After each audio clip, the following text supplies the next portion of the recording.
हिंदी पाठशाला में आप सभी का बहुत बहुत स्वागत है। यदि आप हमारे चैनल पर नए हैं तो चैनल को सब्सक्राइब कर लें, बेल आइकन को प्रेस कर लें ताकि जो भी वीडियो अपलोड करूं उसका नोटिफिकेशन आपको मिलता रहे।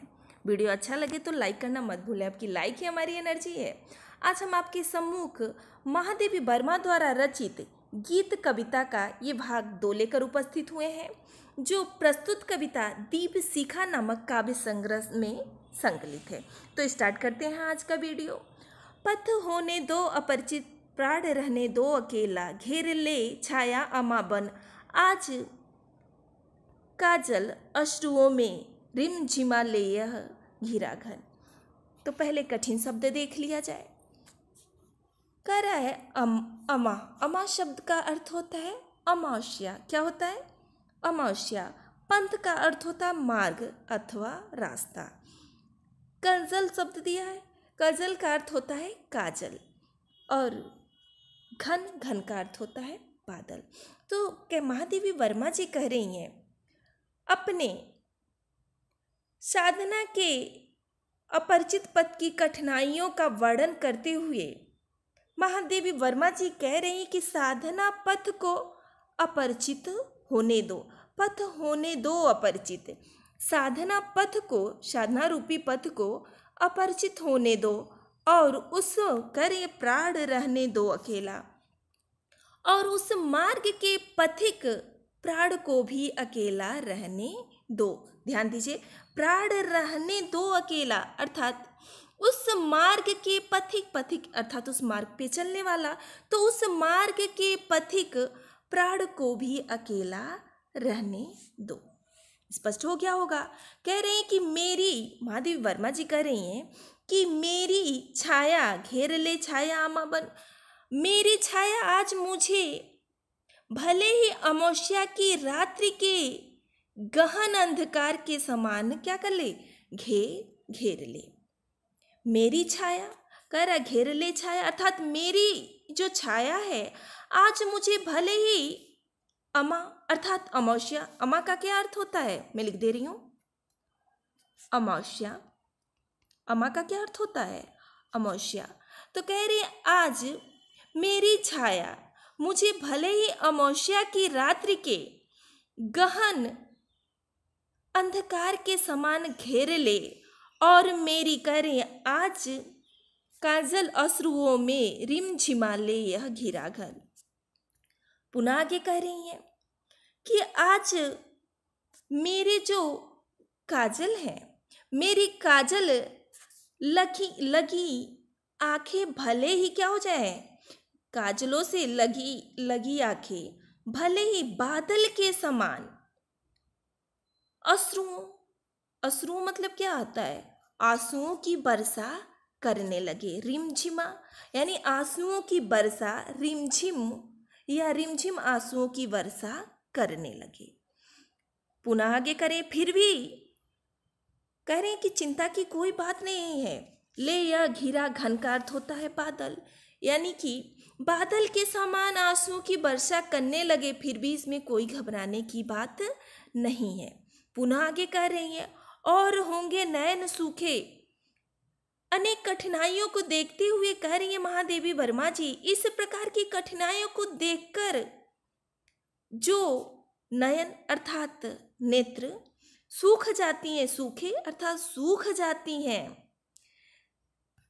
तिल बूझे और पलक रूखे। जिन आंखों के तिल बूझ जाते हैं, तिल अर्थात नेत्रों के तिल बूझ जाते हैं, और पलक रूखे, और जिन आंखों की पलकें, नेत्र की पलकें रूखी हो जाती हैं, वे पुनः आगे करें अद्र चितवन में, यहाँ आगे करें कि वह अन्य कोई आंखें होंगी।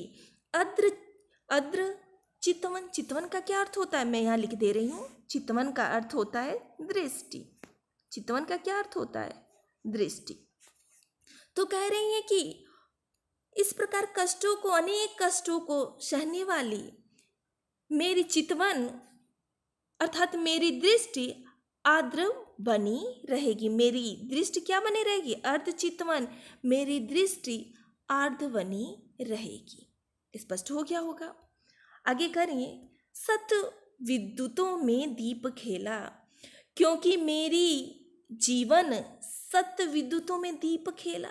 सैकड़ों, मेरी जो जीवन रूपी दीपक है, विद्युतों में दीप यानी जीवन रूपी जो दीपक है, सत का अर्थ होता है 100 अथवा यहाँ सैकड़ों भी हो सकता है। सैकड़ों सैकड़ों विद्युतों में भी खेलना सीखा है। मैं पुनः बता दे रही हूँ अंतिम इन दोनों लाइन की व्याख्या। इस प्रकार के कष्टों के आने पर भी अर्धचितवन, मेरी चितवन अर्ध बनी रहेगी। अर्धचितवन अर्थात दृष्टि, मेरी दृष्टि अर्ध बनी रहेगी, क्योंकि मेरे जीवन दीप ने दीप खेला। विद्युत सत्य तो कह रहे जीवन रूपी दीपक ने दीप खेला, यानी जीवन रूपी दीपक ने सैकड़ों विद्युतों में भी खेलना सीखा। अर्थात अनेक कष्टों में भी मेरे जीवन दीप का क्या है, समान बना रहना है।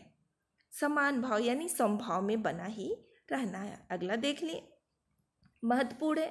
कह रहे अन्य होंगे चरणहारे, अन्य होंगे चरणहारे और हो जो लौटते दे सूल को संकल्प सारे। सूल का क्या अर्थ होता है? सूल का क्या अर्थ? तो सूल का अर्थ होता है कांटा। तो कह रहे हैं अन्य होंगे चरणहारे, अन्य होंगे चरणहारे, वे कोई और चरण होंगे। महादेवी वर्मा जी कह रहे हैं कि इस मार्ग में आने वाले अनेक कष्टों को सहने के बाद भी वे कोई अन्य होंगे चरणहारे, वे कोई और ही चरण होंगे जो हारे अर्थात जो हार मानकर, तथा मार्ग और हो जो लौटते दे सूल को संकल्प सारे, तथा मार्ग के काटो, शूल मतलब क्या होता है? काटों को अपने संकल्प सारे संकल्प समर्पित करके निराश होकर क्या हो जाते हैं? और हो जो लौटते, निराश होकर लौट आते हैं। मैं पुनः बता दे रही हूँ, बिल्कुल घबरे आइएगा मत। एक एक शब्द को क्लियर किया जाएगा। यदि आप इस चैनल पर नए हैं तो चैनल को सब्सक्राइब कर लें। जी हाँ, यहाँ पूरा कोर्स कंप्लीट किया जाएगा। कह रहा है कि महादेवी वर्मा कह रही हैं अन्य होंगे चरणहारे, वे कोई और ही चरण होंगे जो हार मानकर, तथा मार्ग के काटो शूल अर्थात मार्ग के कांटों को अपने सारे संकल्प, कह रही हैं अपने संकल्प सारे अर्थात अपने सारे संकल्प समर्पित करके क्या हो रही हैं? निराश होकर लौट आते हैं। अर्थात मेरे चरण ऐसे नहीं है। महादेवी वर्मा जी कह रहे हैं कि कवित्री कह रही कि मेरे चरण ऐसे नहीं हैं। मेरे चरण तो करें दुखवर्ती निर्माण उन्मद। अब दुखवर्ती निर्माण उन्मद का क्या अर्थ होता है? दुखवर्ती अर्थात दुख सहने का, दुखवर्ती ने दुख सहने का व्रत धारण कर रखा है। निर्माण उन्मद, निर्माण करने की इच्छा से, उन्मद का अर्थ होता है मस्त। निर्माण अर्थात निर्माण करने की इच्छा से, और उन्मद का क्या अर्थ होता है? मस्त। अथवा हम कह सकते हैं मेरे जो चरण नव निर्माण करने की इच्छा के कारण मस्ती से भरे हुए हैं। मेरे चरण, कह रहे हैं महादेवी वर्मा जी कि मेरे चरण नव निर्माण करने की इच्छा के कारण क्या हुए हैं? उन्मद, मस्ती से भरे हुए हैं या मस्त हैं। वे स्वयं को, कह रहे हैं वे स्वयं को अमर मानकर, यह अमरता नापते पद, वे स्वयं को अमर मानकर प्रिय पथ को निरंतर नाप रहे हैं। नापते पद अर्थात पैर। मानो मेरे पैर वे स्वयं को अमर मानकर प्रिय पथ को निरंतर नाप रहे हैं। और आगे कह रही हैं और इस प्रकार दूरी क्या हो रही है? दूरी घटती चली जा रही है। नापने के कारण दूरी क्या हो रही है? घटती चली जा रही है। बाध देंगे अंग संसृत, अंग मतलब गोद होता है, संसृत अर्थात संसार। पुनः कह रहे हैं कि मेरे चरण तो ऐसे हैं कि वे अपनी दृढ़ता से संसार, संस्कृति अर्थात संसार की, अंक का क्या अर्थ होता है? अंक मैं यहाँ लिख दे रही हूँ, गोद। अंक का क्या अर्थ होता है?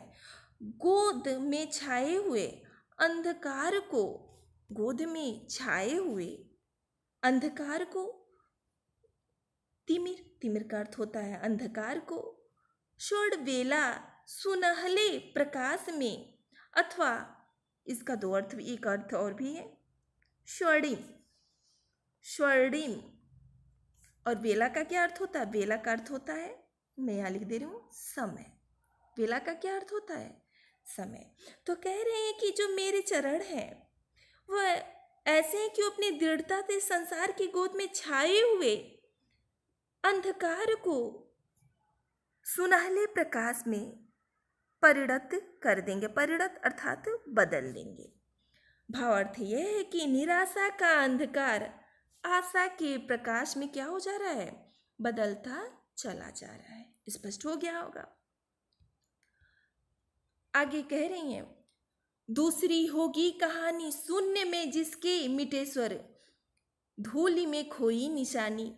महादेवी वर्मा कह रही हैं कि वह कोई दूसरी कहानी होगी, दूसरी होगी कहानी, वह कोई दूसरी कहानी होगी जिसमें गंतव्य को प्राप्त किए बिना ही नायक के स्वर शांत हो जाते हैं।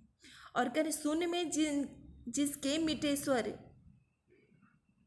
धूल में खोई निशानी, और उसके पग, धूल में खोई निशानी, उसके पग के चिन्ह या पग चिन्ह को समय की धूली मिटा देती है।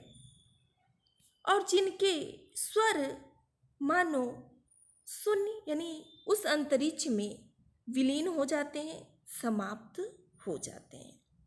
आगे कह रही हैं, आज जिस पर प्रलय विस्मित मैं लगाती चल रही नित, मोतियों की हाट हाट का अर्थ, यहाँ हाट का अर्थ क्या होता है? हाट का अर्थ होता है बाजार। तो कह रही हैं, अपने प्रियतम परमात्मा पर मर मिटने के, आज जिस पर, मैं पुनः बता दे रही हूँ, आज जिस पर प्रलय विस्मित अर्थात अपने प्रियतम परमात्मा पर मर मिटने के लिए मेरे पवित्र दृढ़ निश्चय को देखकर आज प्रलय भी क्या हो रहा है? विस्मित अर्थात आश्चर्यचकित हो रही है। आज प्रलय भी आश्चर्यचकित हो रही है। मैं पुनः इस लाइन की व्याख्या बता दे रही हूँ।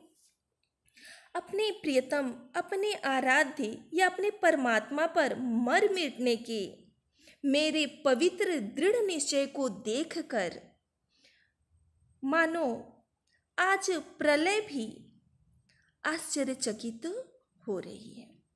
कि इस, कह रही आश्चर्यचकित हो रही है, मैं लगाती चल रही नित, मैं अपने इस प्रियतम को प्राप्त करने के लिए, नित अर्थात रोजाना, नित का क्या अर्थ होता है?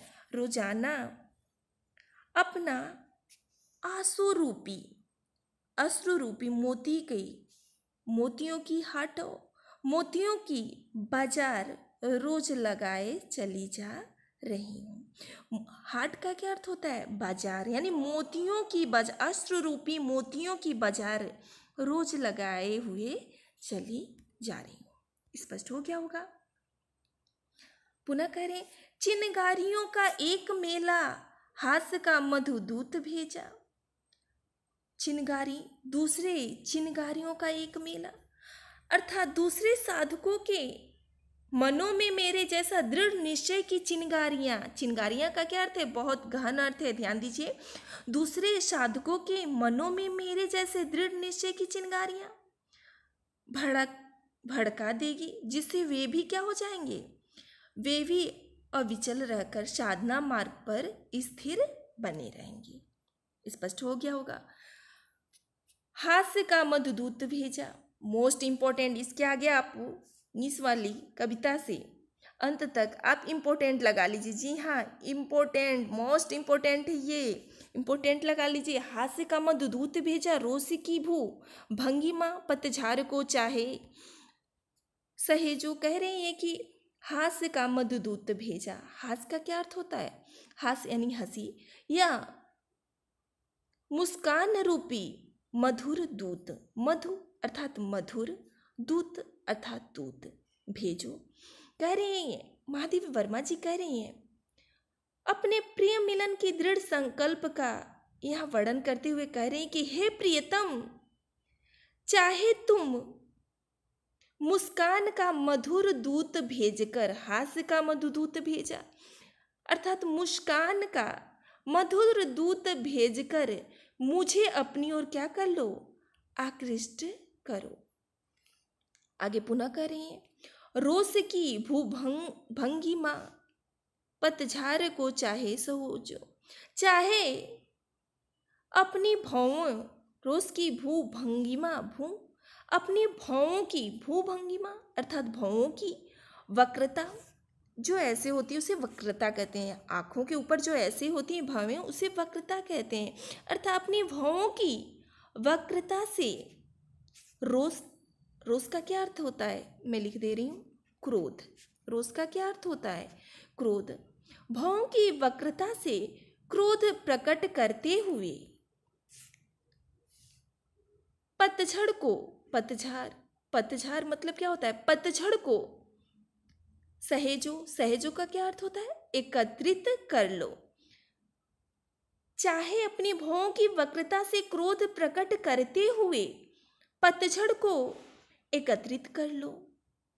अर्थात चाहे तुम प्रसन्न हो जाओ अथवा अप्रसन्न हो जाओ, किंतु कह रही है कवित्री, मेरा ले मिलेगा उर अचंचल। उर मतलब हृदय, अचंचल मतलब होता है स्थिर रहने वाला, अथवा हम अडिग भी कह सकते हैं और स्थिर भी कह सकते हैं, अस्थिर नहीं स्थिर, अडिग भी कह सकते हैं। कह रहे किंतु मेरा अडिग हृदय, उर अर्थात हृदय, वेदना का जल, वेदना जल, वेदना रूपी जल, और करे स्वप्न शतदल, स्वप्नों का कमल पुष्प, शतदल किसका परिवाची है, कमल का। तो कह रहे हैं और सपनों का कमल पुष्प लिए तुम्हारी सेवा में मैं क्या रहूंगी, उपस्थित होंगी। पुनः एक बार इन पंक्तियों को बता दे रहे, मोस्ट इंपॉर्टेंट है इसीलिए बहुत आराम से चलेंगे। कह रहे कि हे प्रियतम, चाहे तुम मुस्कान का मधुर दूत भेजकर मुझे अपनी ओर क्या कर लो, आकृष्ट करो। चाहे अपनी रोष भूभंगिमा, अपनी भावों की वक्रता से क्रोध प्रकट करते हुए, रोष का क्या अर्थ होता है, क्रोध, क्रोध प्रकट करते हुए पतझड़, पतझड़ को एकत्रित कर लो।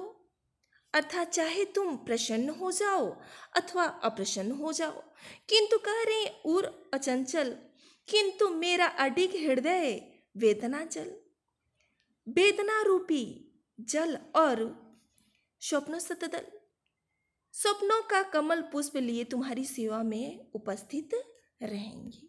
आगे कह रही हैं पुनः, आज बस इतना ही। कुछ महत्वपूर्ण पंक्तियां रह गई हैं जो गीत के भाग 3 जब भी हम वीडियो अपलोड करेंगे उसमें उसका वर्णन कर देंगे। इसी के साथ आप समस्त विद्यार्थियों से इजाज़त चाहते हैं, यही वाणी को विराम देना चाहते हैं। धन्यवाद।